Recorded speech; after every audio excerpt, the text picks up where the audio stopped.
করে দেই কই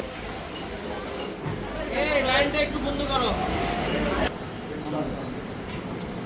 এখন আমাদের যে লোক আছে, তোমরা সবাই যারা আছো, এই রোজার সময় কারোর সাথে যেন মানে কোনো কথা বলতে না হয়, কোনো রাগ করতে যেন না হয়, কোনো বকাবকি করতে যেন না হয়, সেই জিনিসটা তোমরা একটু মেনে চলো।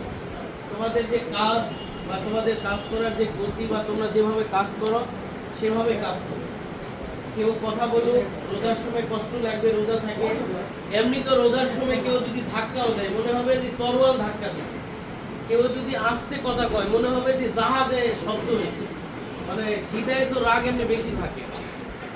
সেই জন্য আমি তোমাদের রোজার মাস একটা পবিত্র মাস, তোমরা সবাই অবশ্যই রোজা থাকবা, নামাজ পড়বা। ছেলেদের হলো জায়গা উপরে আছে, তোমাদের মেয়েদের এখানে তোমরা যেখানে মন চায় নামাজ পড়ো, ফিনিশিং সেকশনে যাও, নামাজ পড়তে পারবা।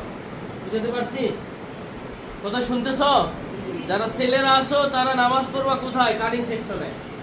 মেয়েরা তোমরা দুতলাও নামাজ পড়তে পারো, তিনতলাও পড়তে পারো। আর রোজার মাস আমি যেন কোনো গ্যাঞ্জাম, কোনো চিল্লা পাল্লা কোনো কিছু না শুনি। আর সুপারভাইজার যারা আছে, সুপারভাইজারের যেন বকাবকি করতে হয় না, জোরে কথা বলতে হয় না, সেভাবে তোমরা কাজ করবা। আর কাটিং এ কাজ তো একটু কম। আর কাল থেকে ডিউটি 7:30, 7:30টায় আসবা, 5টায় ছুটি দেয়, 5টায় তো ছুটি না, 7:30টাতে ডিউটি, 7:30 যদি আমার কাজের চাপ থাকে, ওভার টাইম করতে হয়, আমি 100% ইফতারির পরে করাই বা ইফতারির আগে এইদিকে ডিউটি বাড়াই, এটা পরের সিদ্ধান্ত। আগামীকালের সিদ্ধান্ত আমি তোমাদেরকে জানাই দিলাম।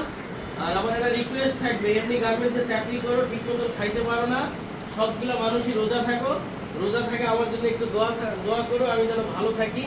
আর আমিও দোয়া করবো তোমরা সবাই ভালো থাকো। ওকে, সবার জন্য শুভকামনা, রমজান মোবারক। আল্লাহ হাফেজ।